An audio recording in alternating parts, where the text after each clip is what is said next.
to another Friday night, and we've been going through a series that is attempting to answer the question that many people in recovery have, which is, where do I find healthy supports? My biological family isn't healthy. A lot of my friends from the past aren't healthy.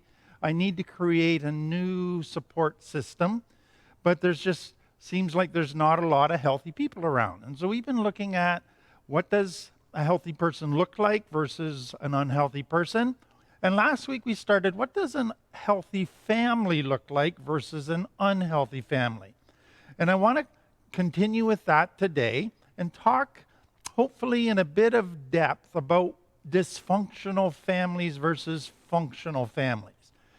And the term dysfunctional family is a term that's been around for many years now, and it's a kind of an overworked term that has its own baggage and misunderstandings. But I want to kind of explain to you what it is. Because a lot of people come in and go, well, no family's perfect, so I guess everybody's dysfunctional. And that's not actually true. Yes, there are no perfect families, but that doesn't mean everybody's dysfunctional. There are the difference between a perfect family, a dysfunctional, and a functional family. And the word dys, or the preposition dys, it means in pain. And so a dysfunctional family is a family that is in pain because it isn't able to meet the needs of the people in the family in a healthy way, and it can't resolve that pain, and so the pain gets worse and worse. Whereas a functional family, though it's not perfect, it resolves the pain. It finds out how to meet needs in a healthy way. So there is a difference. Now, what's important to understand is that there is a spectrum of dysfunction, from mild dysfunction to severe dysfunction. And it's also important to understand that dysfunction can work itself out in different ways. So the dysfunctional family over here can look very different from the family over here that is just as dysfunctional. And so that's part of what I want us to look at and understand today, is how dysfunction works itself out and the subtleties of it in our life. And why that's important to understand is because if you grew up in a dysfunctional family, you learned to relate in certain ways, live in certain ways that felt normal. Now you are going to tend to reproduce that in your relationships today and within your family that you create. And so if we're going to stop that, we need to understand it first. Now, here's the subtlety stuff that I want you to understand. There are certain parts or pieces about family life that make it healthy. And if those things are off in just the slightest little way, then that family is not healthy in that area. And when a family isn't healthy in an area, then a need won't get met the way it should, and the child will experience some pain. And when a child experiences pain that they can't resolve, they then feel unsafe. So there's a potential for very mild, complex trauma. They do not feel safe in that area because they can't meet, their needs aren't met, and they can't resolve that problem. So those areas are communication. To have a healthy family, you got to communicate in a healthy way. If you're not communicating in a healthy way in some area, somebody is going to be in pain. Then respect. If you're not respecting each other in a healthy way, there's going to be pain. Boundaries. If boundaries are off in one or two areas, then a child is in pain, doesn't feel safe. The mood in the house, what emotions are allowed or expected, or how emotions are responded to, all of that, if that's off, you will have an unhealthy family in that area.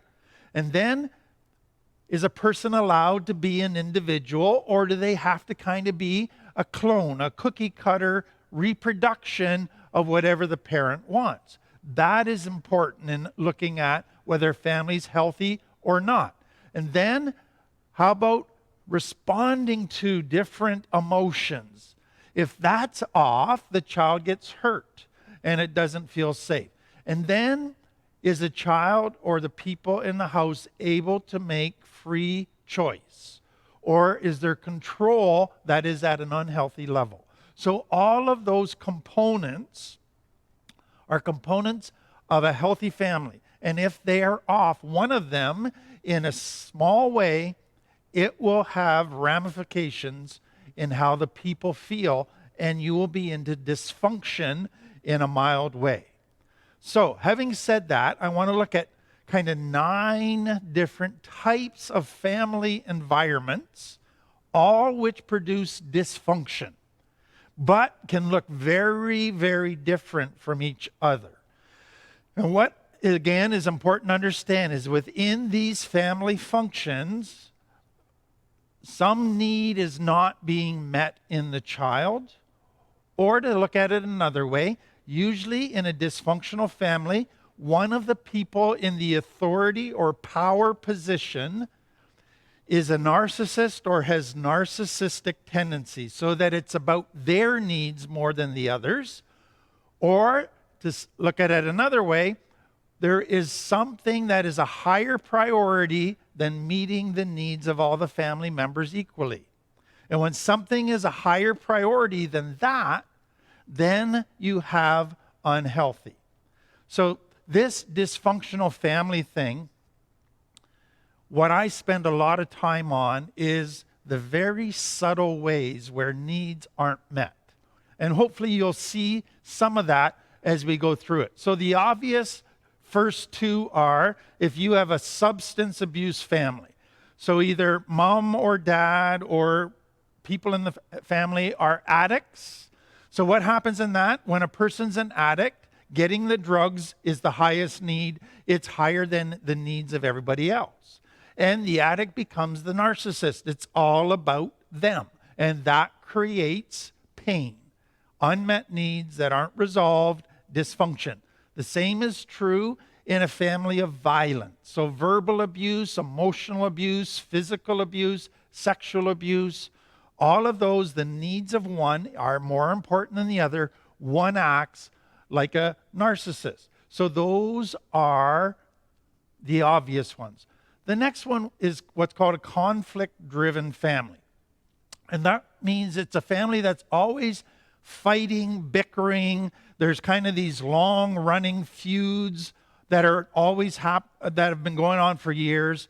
And then sometimes within the family, you just have different members that are constantly picking fights.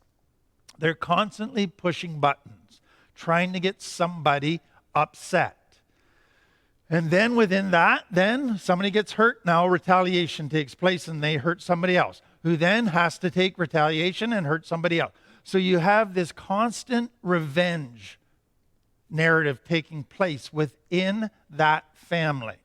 Hurtful words, hurtful actions, creating conflict, disagreeing, arguing all the time, and never being resolved. So when you're in an environment like that, you don't feel safe. Now, I'm not talking necessarily about a violent conflict all the time. I'm talking about just constant bickering, picking at each other in a negative way. That can create dysfunction, and I think you can see that. We talk a lot about the authoritarian family. So the parents or one parent acts like the dictator. They make all kinds of demands with lots of rules, with very little nurturing, very little positive feedback. And then if you make a mistake, there's severe consequences. Punishment is enforced. And so it's the authority, it's my way or the highway. Now to the child, they'd say, that's not a good idea, and they get punished for contradicting or disagreeing with the authority. So they go, I can't resolve this problem in the family of finding what's best for the family. I try and I get punished. It's always got to be their way. And so the authoritarian, high control, others don't have much choice. And that creates dysfunction. So children learn to follow rules, but they don't learn about how to make good decisions. They don't learn how to learn from their mistakes, their failure. And so it does all kinds of damage immediately and then long term within that family. Then the next one is a family that's all about image. And that means there's different rules for how you behave when you're alone at home versus in public. And it's all about looking good when others are watching, gaining their respect. But what the children realize is, why do those people get the best behavior of the parents, but we get the worst? We must not be worth anything. And why are my parents such hypocrites? I don't respect them now. And I feel like I'm just a trophy in public to make my parents look good. I'm an extension of them, so I feel used. I don't feel loved. And my parents don't really care about me. They just care that I make them look good. So what others think is a higher priority than loving me and caring for my needs. And a child is not able to resolve that problem within that family. And so that image family that looks so good is very different, possibly, than a violent family or a family that's got substance abuse, but they're both dysfunctional. The next one, the perfectionist family. And this family, it looks quite healthy on the surface. The children have a bar set for them that is very high. But the problem is it's unattainable. It's unrealistic. And so they live their life trying to meet the unrealistic expectations of their parents. And so on the surface, they look like great kids because they're trying to attain the bar. But they get a sense that their value comes from performance, not from who they are. They realize that no matter how hard they try, it's never enough. And so they can't resolve the problem of attaining the bar. It's never good enough. And so they always feel less than. And they feel that if they're going to get loved and accepted, it's not because of who they are, it's because of how they perform. And so again, a family that looks very different from the violent family, but is very dysfunctional because of that one area of setting an unrealistic standard for the children and demanding it. Next one, chaotic household. And this one is there's no person in leadership in the family. So one day you got a babysitter, next day you got grandma, next day you got mom and dad coming in and out. There's nobody who's the rock. There's nobody who sets a consistent boundary. There is virtually no stability. It's an unpredictable place. There's no consistency. People come and go all the time. Caretakers are inconsistent. And even the children sometimes have to fill in and act like parents to their younger siblings. And in that chaos, you're not getting your security needs met. You're not getting your need for connection met. You're not getting consistency in boundaries and all of those things. And so it is a situation that is very dysfunctional that the child cannot resolve. And that does a lot of damage. And then the emotionally detached. And we talked about that last week. So there's not a lot of emotional warmth. There's not a lot of expressions of physical affections like hugs or holding hands and stuff like that. You don't talk about your feelings. Certain emotions aren't allowed within the family. There's a lack of empathy or support if you're hurting or in pain. And so your painful emotions don't get resolved. And then there's just a lack of closeness and intimacy. And so again, that family looks very different from many of the others, but you can see that a child is in pain. A child does not feel safe in that environment. And then the pathological family. And what that is about is a family where there's a mental health issue in one of the parents. So severe depression, severe anxiety, bipolar, those kind of things. Or you have a parent who's kind of acts kind of mental in the sense of they are unrealistic, they're crazy, like borderline personality, or they're just a pure narcissist. And so it's like being in that family. Again, there is no consistency. There's one person whose issues kind of take over the house. And often the children feel that they got to step in and parent their parents because their parents aren't able to provide consistent, loving support to others. Again, very different looking compared to the other families, but an unsafe place for a child where their needs are not being met. So that's 9 very different types of family environments, all of which would be termed dysfunctional. Now let me just go to the next level here. We saw that one of the building blocks or components of a healthy family is healthy communication. And what I mean by that is that the purpose of words is to accurately describe what is happening. So there's not minimization, there's not rationalization, there's not denial. And you're also using words to put, to put accurately into words your needs, your feelings, your aspirations, all of that. So words are all about accuracy. Now, do you see that you could get that wrong in 1 or 2 areas, and all of a sudden it's not a healthy environment? So let me just kind of walk through that with you. So what happens within a healthy family? Words describe accurately truth and what's happening.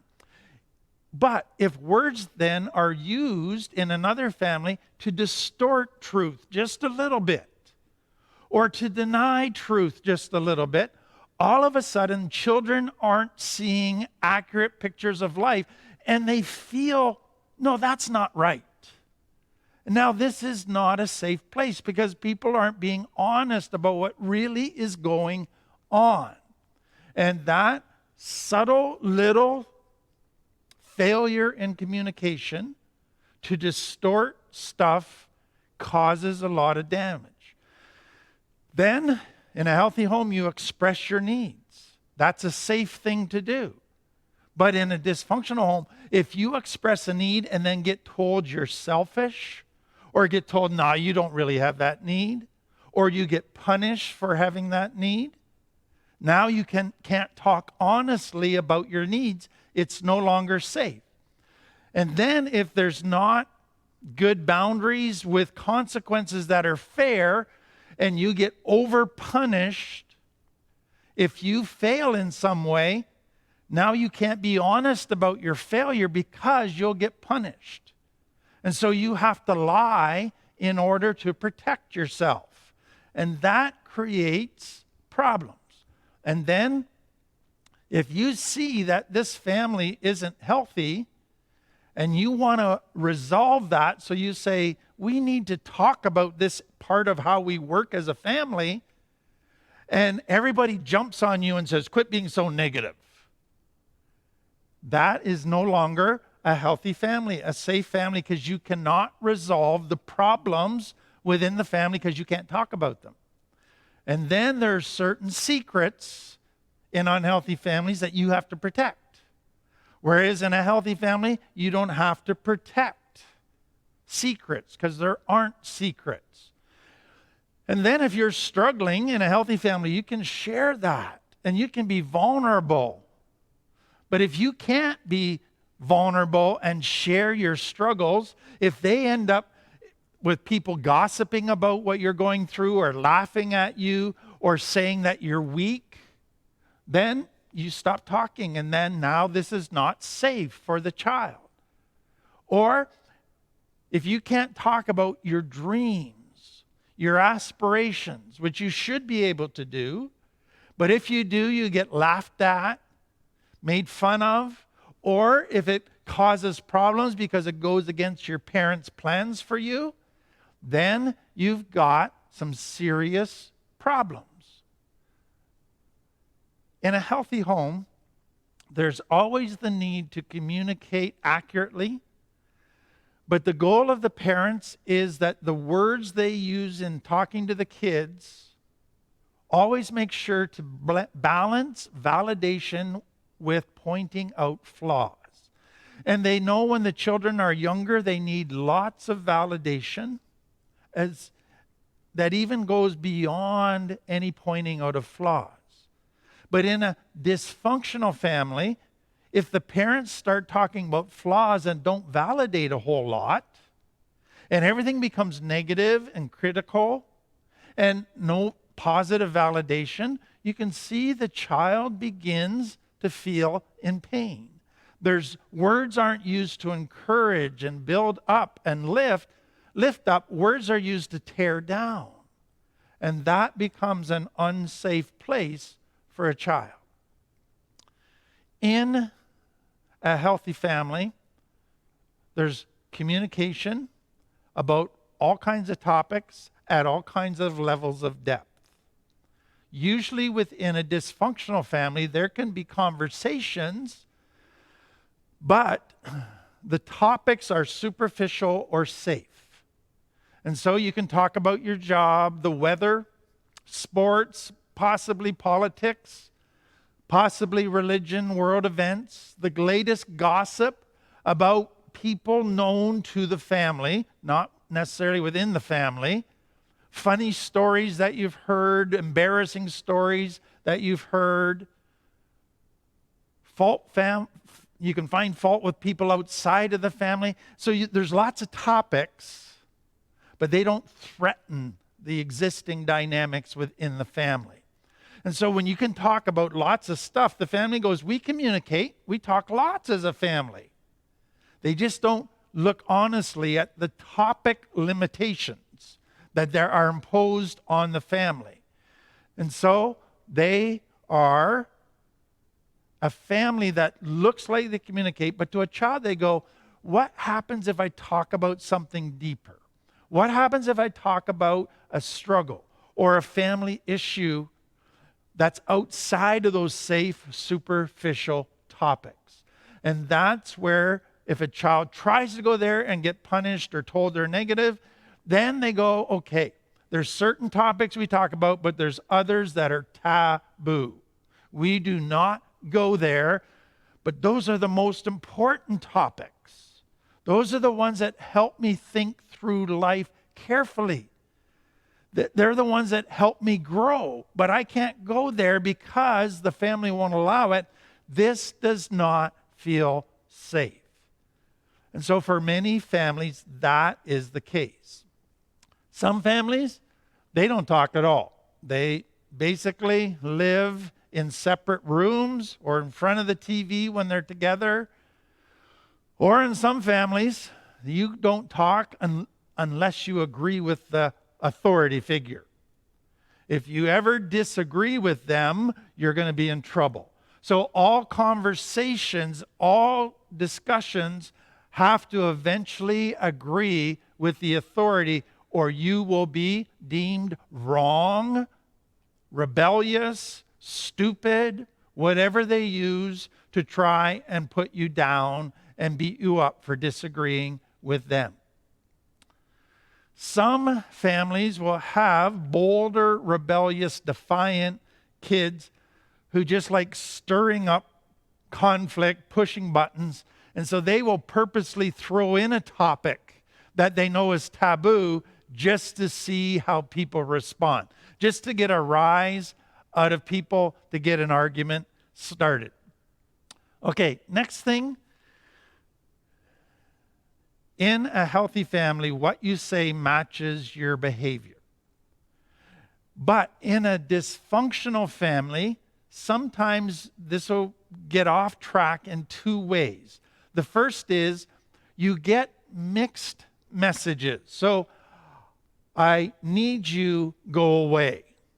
Or I need you, you can't do anything right. And the child goes, those contradict. Which one do I believe? Or I love you, I can't stand you. And so those happen within families that aren't healthy. And the more unhealthy they get, the more mixed messages you get. Because what happens within the members of the family is there's a love-hate thing going on. You love them, but you hate them. You partly respect them, but you don't respect them. And so because of that, there are mixed messages. And then the second thing is they say something, but their words, their actions don't match it. So they say, I love you, but they never spend time with you. They never talk to you. They abuse you. And so you get a verbal message, but it doesn't match how they behave. And so the child quickly realizes words don't mean anything. It's actions that are the only thing that tell the truth. So don't trust anybody's words. And now a child feels very unsafe, not just within the family, but within the world, because who do I believe? Because everybody in their mind says stuff to manipulate people, but they live out a different agenda. And that is a huge thing. Often also, they get the confusing language of sarcasm, where people take little shots, but they make a joke out of it. And so the joke makes it sound like they don't mean it, but the words make it sound like they do mean it. And so how do they sort that out? And so what can happen in dysfunctional families is language can become very confusing and very hard to figure out. And another thing that adds to this is in dysfunctional families, sometimes messages are coded. So you could sit down at the table for supper and dad says, I just hate it when people, and then he says something. And you go, I think he's trying to tell me something through that message. Why didn't he just say it to me directly? Why did he kind of put it out there or put it on Facebook? I hate it when people coded messages. And again, very confusing and hard for a child to know how to resolve. And then within that as well, there's another thing that's confusing, and that is within dysfunctional families, instead of communicating directly with somebody you got an issue with, you learn to communicate indirectly. So you talk to a family member and say, go talk to your brother and tell him this. And so you do that, or you communicate by sulking, by pouting, by withholding love. And so again, you're not talking directly and saying, this is what's bugging me. You're acting out this passive-aggressive behavior that's designed to hurt the other person and let them know that you're mad at them, but they aren't sure 100% why. And so they're confused. And then another confusing part is you're expected to read minds. And so the parents say, you should have known. Well, the child goes, how should I have known when you never told me? But that's what's expected. And so you see again all the subtle little ways where communication got distorted, messed up, not clear. And the child is hurt by it. And so that's just one component that can make a family unhealthy if just one component of that one component gets off track. And that I have seen in many, many homes. So I have people coming to me and into treatment all the time. And they go, our family wasn't violent. Our family was good living, moral living. We did a lot of good things together. I don't know why I ended up with complex trauma. And so I begin to explore all of these little subtle areas that communication could be unhealthy, boundaries could be unhealthy, etc., etc. And gradually we begin to realize there's one area, there's another area where you lived in something that wasn't healthy and it affected you. Now let's look at how it affected you. And so why we do that is because if they don't look at that stuff and understand it, they're not able to change. They're not able to grow and heal. And so what we learn just within the communication thing that we've been talking about, all of those styles of communication that were slightly unhealthy or a lot unhealthy, you naturally carry into your adult relationships. You communicate in similar ways unless you catch it and stop it. So, having said all of that, let me end with this. What is a healthy family? A functional family? And so you can look at kind of what we've been looking at and just go to the opposite, okay? Or, here's what I want you to think about. The foundation of a healthy family is respect. It is the absolute essential foundation stone of a healthy family. So let me just show you what that means. When you respect people, you treat them the way you would like them to treat you. You do unto others as you would have them do unto you. The golden rule. That is respect. And that means that you put their needs as equally as important as your needs. And so within a family where there's respect, every person's needs are equally important. I treat you the way I want you to treat me. There's no double standards. There's no hypocrisy. And so when you get respect built into a family as the foundation stone and part of every relationship, here's what will happen. The home will now be safe because everybody's going to treat each other the way they want to be treated. And so now it is an emotionally safe environment, a physically safe environment. Now a person can express themselves and be themselves, state their opinions, their thoughts, their needs, their dreams, their desires, their feelings without fear of being judged or punished because everybody respects everybody. So now they can be an individual who's authentic. So authenticity comes out of an environment of respect. And then you can say no, and it will be respected. You can set boundaries within the family, and people will respect those boundaries because they respect you. And then parents are working hard to get you, to understand you, so that they can treat you the way they would like to be treated themselves. And so they put a lot of energy into getting to know you, to seeing the world through your eyes, to understanding your personality, to understanding your dreams, how your needs work out, your love languages, all of those things parents want to get. So respect makes me want to understand the person I respect. And then parents want to connect with that child.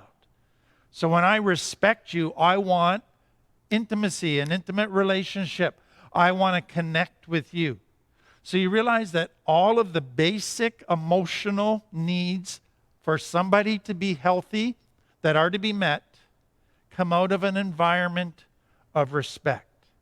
And so if you look at dysfunctional families, what you realize is respect isn't there consistently in every relationship. And so when you're looking at different support groups, I hope that this helps you kind of know what to look for, but look for that respect of everybody equally. Okay, that's the end of part 1. We're going to take a short break, and then I'm going to come back and do the Christian part. If you're not interested in the Christian part, that is perfectly fine with us. No judgment. We look forward to seeing you next Friday. 35 minutes and 9 seconds.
Well, welcome back for the Christian part. And we've entered on this kind of brave endeavor to look at a book of the Bible called the Song of Songs. That is a book that is not understood well because it's full of imagery, very weird imagery, and it's all about relationships and sex and all kinds of things.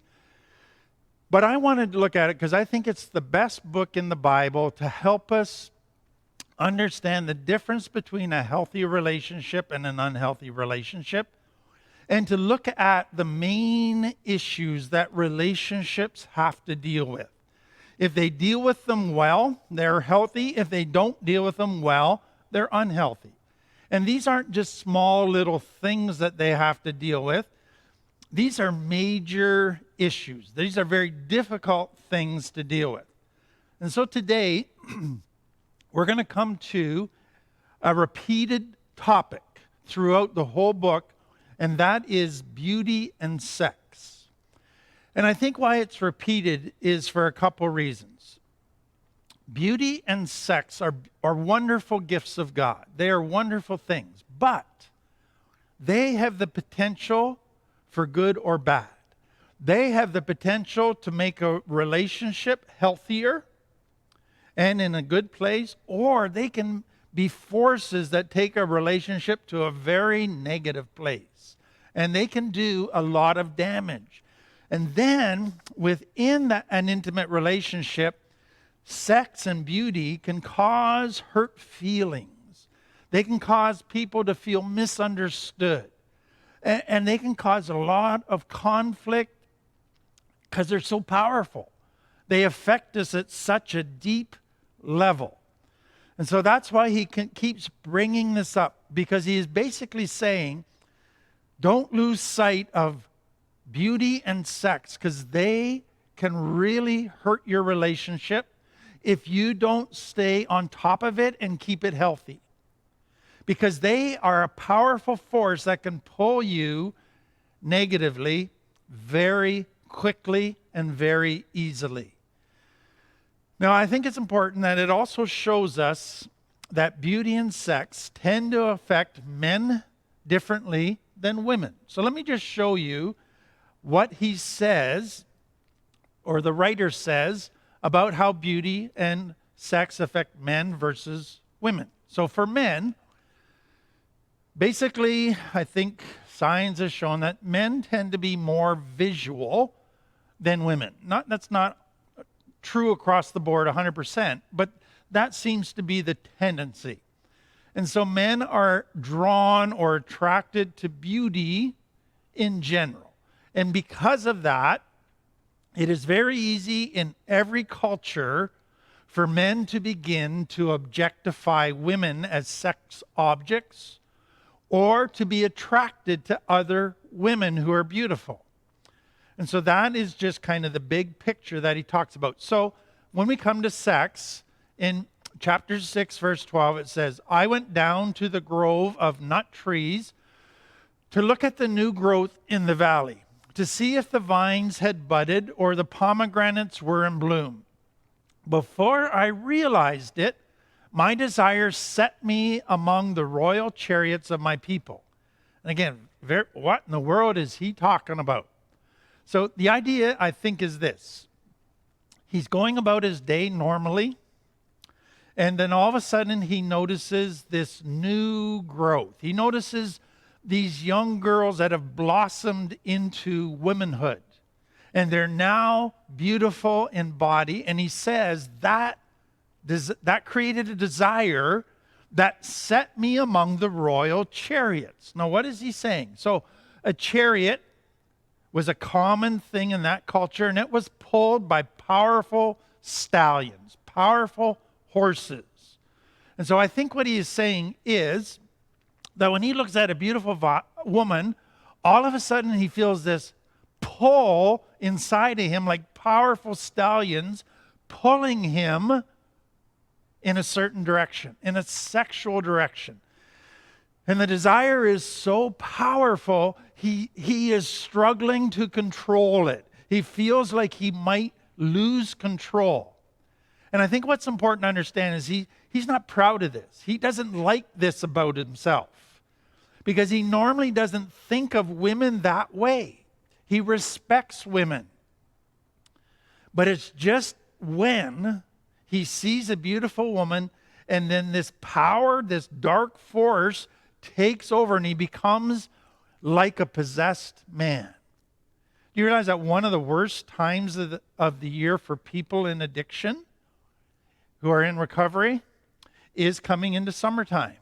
Because all of a sudden these beautiful women are out in public with less clothes on and they just feel this dark force take over and start to pull them, and they feel that it's beyond their ability to rein it in, to control it. So that's the challenge for men. They see something, it creates powerful forces inside of them that are a challenge to control and that make them go to places where they feel like a possessed person. Now we come to the women. So the women, their beauty, the focus is their beauty, creates unwanted attention because men are leering at them. And so for many women, it's easy for them to begin to think that their greatest value comes from their physical beauty, their externals. But for some, their beauty doesn't just create unwanted attention, it can also put them in danger. Because if you get one of those men who has this stallion pulling the chariot and they can't control it and they attack you and overpower you and then sexually take advantage of you, that makes the world a very dangerous place for a woman. And that is the focus. So it starts with the husband and wife, the good relationship, chapter 2. My lover is like a swift gazelle or a young stag. Look, there he is behind the wall, looking through the window, peering into my bedroom. My lover says to me, rise up, my darling, come away with me, my fair one. So the husband, he's outside looking into her bedroom and he's asking her to come out, but she's resistant. And then another one says, my dove is hiding behind the rocks, behind an outcrop of the cliff. And he's saying, let me see your face. Let me hear your voice. So he's trying to get her to come out of the home, but she's reluctant. Why? Because the world isn't safe. And it says this, catch all the foxes, those little foxes, before they ruin the vineyard of love. Now, what she's saying is a fox was a common predator in that culture. And if you had too many foxes, it would quickly ruin your vineyard. And so what she is saying is, I don't want to come out because there's so many foxes out there. And they're predators out there. And I don't feel safe out there. And then, just to give us an example, we hear this group of men, and they say, come back, O Shulamite, and that's the name, the woman. Come back, that we may gaze on you. In other words, they're saying, you're so beautiful, let us, come on out, because we want to look at you. So now you have her husband who wants her to come out, but you got all these other men that want her to come out so they can gaze on her. And then the husband says to the men, why would you gaze on the Shulamite as on the dancer of Mahanaim? And so what the woman realizes, as soon as I go in public, it's not just so my husband can enjoy me and look at me and we can do things together. All of a sudden I get all these other men staring at me, leering at me. And so she has gone out to her husband, found all these men leering at her, and started walking away. And they're saying, come back, come back. And she is saying, no, I don't want to come back. And so notice it said, why are you looking at her like the dancer of Mahanaim? They're looking at her not as a woman of beauty, of purity, of integrity. They're looking at her like a pole dancer. They're looking at her like a sex object. They're watching her movements and seeing them in their own perverted minds as sexual. And so for that woman, that world is very unsafe.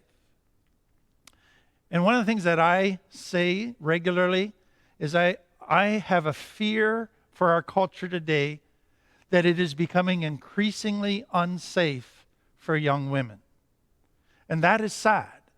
And for many in recovery, being a young woman is not something that makes recovery easy. It complicates it a lot. And so, here's what I want you to understand from this passage. Having a sex drive, having eyes that appreciate beauty, it can create a beautiful part of a relationship that is healthy. But you can see it creates forces that can take relationships to unhealthy places. If you're in a world that has given into all of those forces, that world then becomes unsafe. But what the woman is saying ultimately is this, and this is what I want to end with. She is saying, only my husband has the right to look at me that way. So if we are in a healthy world, men who aren't my husband won't look at me sexually. Yes, they'll appreciate my beauty, but that's where it will end. They won't leer, they won't stare, they won't undress me in my mind, they won't look at me sexually. That's the design of a healthy culture, is what she is saying. Take it further. What she is saying then is all of the appreciation of beauty and sex is really intended for an intimate love relationship. It is not for general display, general use. It is confined to an exclusive relationship. And that is what she is saying.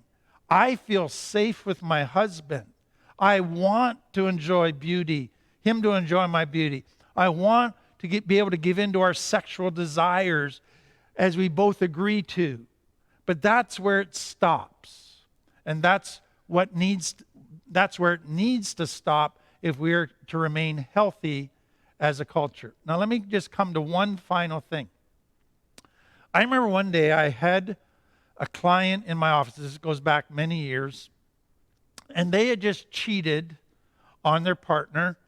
And what they said is this: I can't help myself.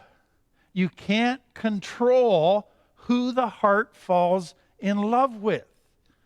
In other words, I was in a relationship, And then I fell in love over here, and you can't control that, so I had an affair. Not my fault. And that's kind of trying to tie into this passage from the Song of Songs of how powerful the stallions can be, that you feel you can't control those urges. But you realize that that's all limbic brain stuff. And you can control it by bringing your cortex back online. It doesn't mean it's easy to control it, but you can and you should if you want to be healthy. But further, it's important that, yes, your limbic brain is going to get stimulated when you see beauty or sexual stuff. Don't feed it. Don't keep feeding into it, because then it gets stronger and stronger till you get to the point you can't control it. You got to stop it right at the beginning. As soon as that limbic brain gets triggered sexually in the wrong way, you go back to cortex and say, we're not going there. We're not feeding that. We're getting away from that, because I don't want to keep feeding something in an unhealthy way that will change me, that will make relationships unsafe in an unsafe culture. And so, one of the most beautiful gifts to an intimate relationship, sex and beauty, can become one of the greatest challenges within that relationship and within a culture. And we have to be very careful not to feed it the wrong way. Let's pray. Father, I'm just grateful for this time together. I pray that you would help each person that's listening as we live in a culture that is really becoming unsafe sexually, that they would just determine to be safe themselves, and that they would deal with anything that is making them unsafe in this area. Amen. Well, thank you again for being part of this Friday night. Look forward to seeing you next Friday, and just hope you have a great weekend. God bless.